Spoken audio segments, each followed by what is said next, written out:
Hello student, welcome to our channel Algro math academy. मैं doctor Ramchandra Swami और आज अपन जो वर्क कर रहे हैं वेक्टर कैलकुलस के लिए। तो एक इंपॉर्टेंट सा मेरे लिए है वेक्टर कैलकुलस में क्या है, सरफेस इंटीग्रल फाइंड आउट करना होता है। सरफेस इंटीग्रल होता है क्या है, डबल इंटीग्रेशन होता है एक तरह का। उससे पहले भी आपने जो डबल इंटीग्रेशन किया वो 2D में होता है। और सरफेस इंटीग्रल जैसे आया अपने पास सरफेस, दैट मीन्स 3D है। और 3D का जो अपने को अगर सरफेस इंटीग्रल फाइंड आउट करना होता है तो डायरेक्ट अपन फाइंड आउट नहीं कर सकते। फिर क्या करते हैं, अपन प्रोजेक्शन देते हैं, उसकी छाव को ही अपन एरिया फाइंड आउट करते हैं अपन। तो क्या है यहाँ पर देखो, evaluate the f dot n cap ds where f जो वेक्टर पॉइंट फंक्शन है ये आपको गिवन है and s is the surface of the plane 2x plus का y प्लस का 2z equal to 6 in the first octant. यानी इस plane का फर्स्ट ऑक्टेट के अंदर अपने को सरफेस इंटीग्रल फाइंड आउट करना होता है।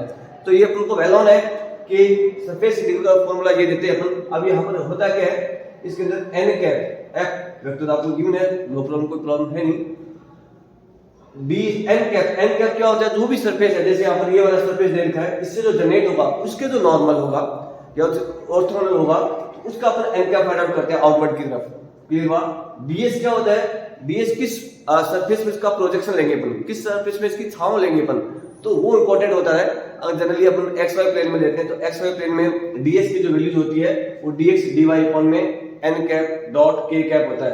तो n कैप सरफेस का यूनिट नॉर्मल वेक्टर है, k कैप इसका जो प्रोजेक्शन डालेंगे अपन, जैसे यहाँ क्या लिखा है s सरफेस, ये आज क्या होता है प्रोजेक्शन होता है। यहाँ पर मैं xy प्लेन लिया है तो xy प्लेन का जो नॉर्मल वेक्टर होगा, यूनिट नॉर्मल वेक्टर होगा वो k कैप होता है, x और y के नॉर्मल। तो अपन को ये वैल्यू है कि यहाँ पर जैसे ये अपने पास x लें, ये y लें और z लें, तो यहाँ पर क्या होता है इसके कोरस्पॉन्डिंग i कैप होता है, ये j कैप और ये k कैप z के लिए। तो अपन को वैल्यू है x और y के नॉर्मल क्या होगा, k कैप होगा, आउटसाइड की तरफ जाता हुआ।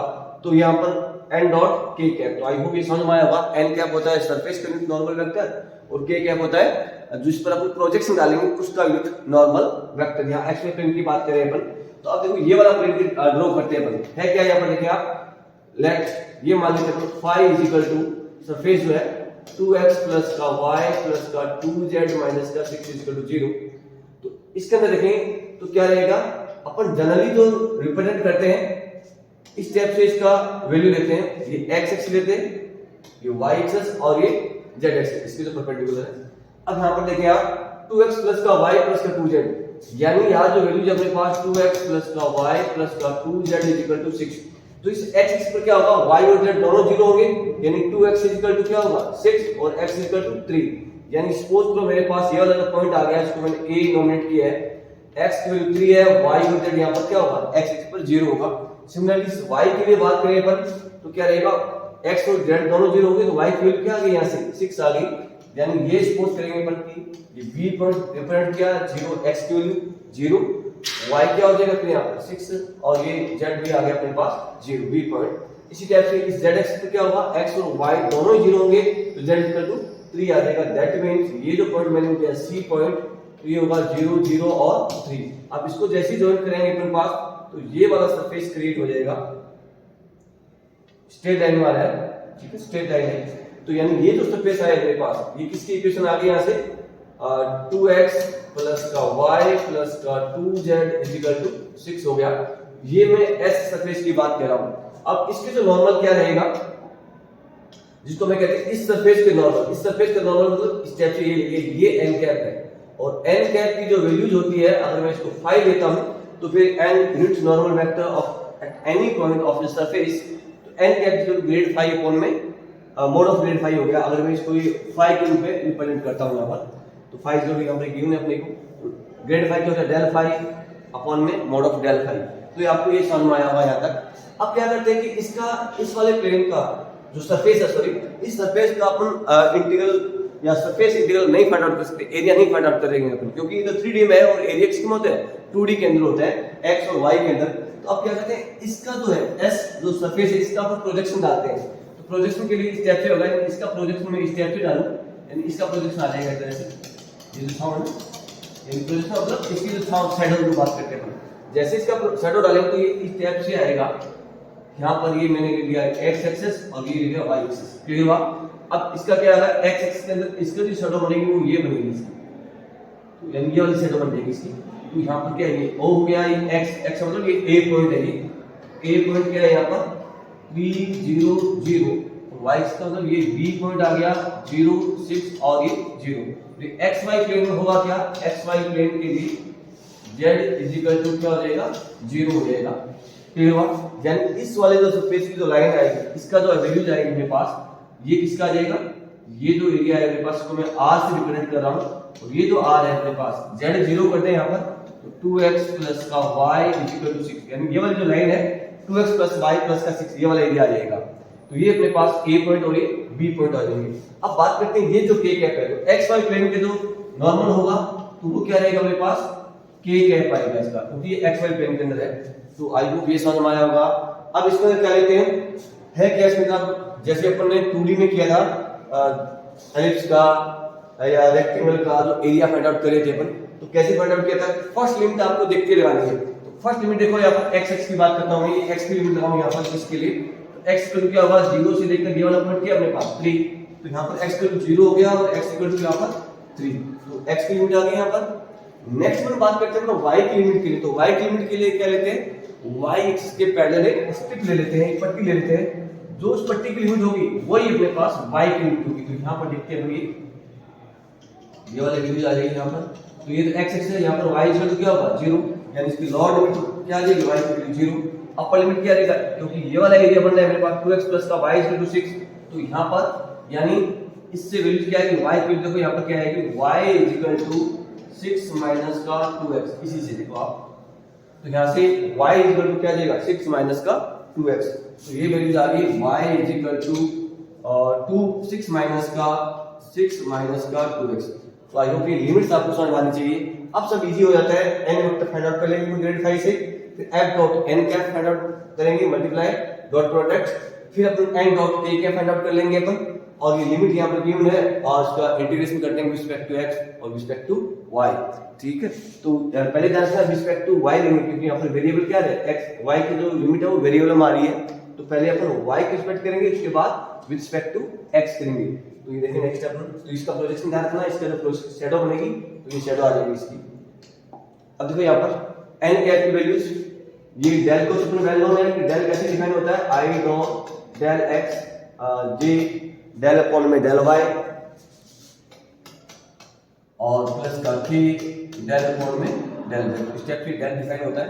तो यहाँ से रिस्पेक्ट टू x y और z किया तो अपने पास ये वाली वैल्यूज आ गई, और मोड ऑफ के लिए तो ये x का कोएफिशिएंट y का कोएफिशिएंट z के कोएफिशिएंट का अब क्या लेंगे i के कोएफिशिएंट का j का कोएफिशिएंट का और k के कोएफिशिएंट का स्क्वायर करके रूट ले लेंगे। फिर लेते हैं अपने f डॉट n कैप जो वहां पर रिक्वायरमेंट था, तो i डॉट i होता है, j dot a k dot k ही इसकी वैल्यू 1 होती है, अदर वैल्यूज क्या होती है 0। तो यहाँ से ये वैल्यू फाइंड आउट की अपन ने। अब एक बार ये ध्यान रखना, क्योंकि जब ये जो z वैल्यूज है अपन x y प्लेन की बात करें तो z की वैल्यूज किसमें रिप्लेस कर देंगे x और y के अंदर वैल्यूज, क्योंकि अपने पास क्या वैल्यू थी, ये था सरफेस 2x प्लस का y प्लस का 2z इक्वल टू 6, और यहाँ से जो z की वैल्यू जाएगी तो z की वैल्यू आ जाएगी 6 माइनस का 2x माइनस का y अपॉन में 2। तो ये वाला पॉइंट ही आपको ध्यान रखना है, ये मल्टीप्लाई किया तो we get 4/3y this values. फिर अपन को फाइंड आउट करना होता है n dot k cap, clear है, तो डिनोमिनेटर में था वैल्यूज, तो n डॉट k कैप के लिए k डॉट k रहेगा 2/3 डॉट k 2/3 आ जाएगी वैल्यूज।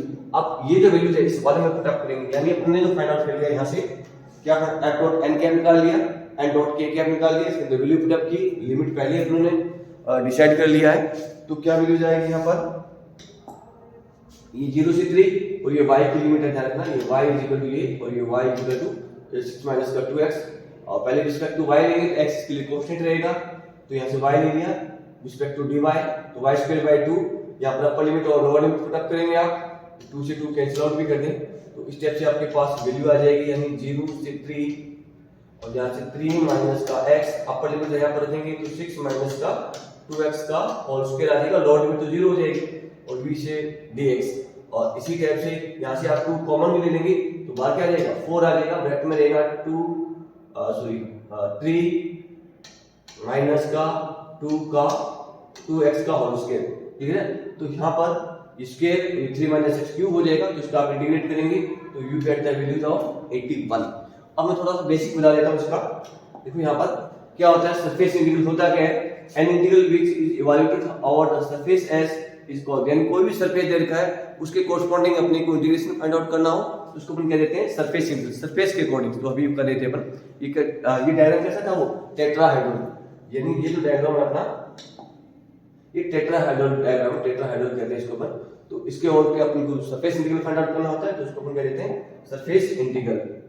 क्लियर है? तो ये एफ वेक्टर आपको गिवन होता है।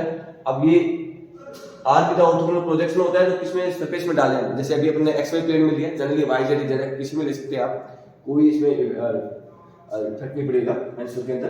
तो ये अपने पास एस सरफेस जो गिवन होता है, इसका ये स्मॉल एरिया ले लिया, इसको इंटीग्रेट कर देंगे अपन, तो उसका क्या लेते हैं डायरेक्ट अपन फाइंड आउट नहीं कर सकते तो उसका प्रोजेक्शन एरिया, जैसे अभी अपन ने टेट्राहेड्रल का प्रोजेक्शन क्या था, एक ट्रायंगल आया था अपने पास, तो इस टाइप से ये वैल्यूज आ जाती है। अपन एक्स वाई प्लेन की बात कर रहे हैं अपन यहाँ। अब क्या लेते हैं प्रोजेक्शन की बात करते हैं अपन, क्या मैन होता है डीएस होता है और एन कैप होता है। तो डीएस के लिए ध्यान रखना, अगर वो एक्स वाई प्लेन में है या पैरेलल है इसके एक्स वाई के, तब अपने पास ये वाली वैल्यूज आएगी dx dy अपन में एन डॉट के कैप, जो अभी अपने डिसाइड किया था, अभी अपन सॉल्व कर रहे थे। या तो y z या पैरेलल टू इट है तब ds की वैल्यूज ये आ जाएगी अपने पास। y z के पैरेलल क्या होगा, सॉरी y z के पैरेलल हो या y z प्लेन में, तो y z के नॉर्मल क्या होगा, फिर x वाली वैल्यू नॉर्मल हो जाएगी, यानी x की कोरस्पॉन्डिंग क्या होता है i यूनिट वेक्टर, तो यहाँ पर n डॉट i कैप हो जाएगा। ये इसी टाइप से y z के प्लेन में हो या फिर उसके पैरेलल, यानी y z प्लेन में हो या उसके पैरेलल हो। क्लियर है? उस केस में y z के जो नॉर्मल यूनिट वेक्टर क्या होगा j कैप हो जाएगा, क्योंकि y और z इसके नॉर्मल क्या होगा x वाली होगा, उसकी डायरेक्शन क्या होती है unit normal vector is j cap, n dot j cap आ जाएगा। या फिर आपकी चॉइस है, जैसे x y लिया, अभी आप y z लेके देखेंगे तब भी आंसर 81 ही आएगा वहां पर। तो अब नेक्स्ट आता है अपने पास n कैप। तो n कैप के लिए ध्यान में रखना आप, यूनिट नॉर्मल वेक्टर होता है, इन 3D के सरफेस की बात होती है यहाँ पर, ली इन द एनी प्लेन, किसी भी प्लेन में हो, जैसे लाई इन एनी प्लेन, किसी भी प्लेन में हो, तब उसके अंदर आउटवर्ड लेते हैं।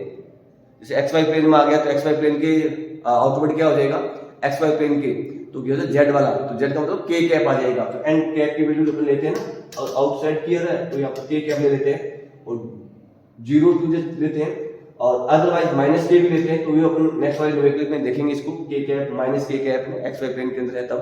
ये अपने पास जो भी प्लेन ये था, ना ही वो एक्स वाई था, ना ही वो वाई जेड, ना ही वो जेड एक्स। क्लियर है? तो अपन ने क्या ले लिया इसके नॉर्मल वेक्टर, इस टाइप से ले लिया, एग्जैक्ट ग्रेड फाई अपन में gradient of mod of gradient phi ले लिया। तो ये वाला अभी वर्क किया था आपने। अदरवाइज या प्लेन में हो या उसके नॉर्मल हो, उसके पैरेलल हो, तब अपन एन कैप की वैल्यूज वो डिसाइड करते हैं अपन। अब किसी भी प्लेन में नहीं हो, ना ही तो उसके पैरेलल हो और ना ही उसके अंदर एग्जिस्ट कर रहा हो, तब अपन ये जो लेते हैं एन कैप की वैल्यूज ये लेते हैं। तो आई होप ये आपको समझ में आया होगा। फिर भी कोई डाउट है तो आप कमेंट बॉक्स में जरूर मेंशन करें। Thank you for watching the videos.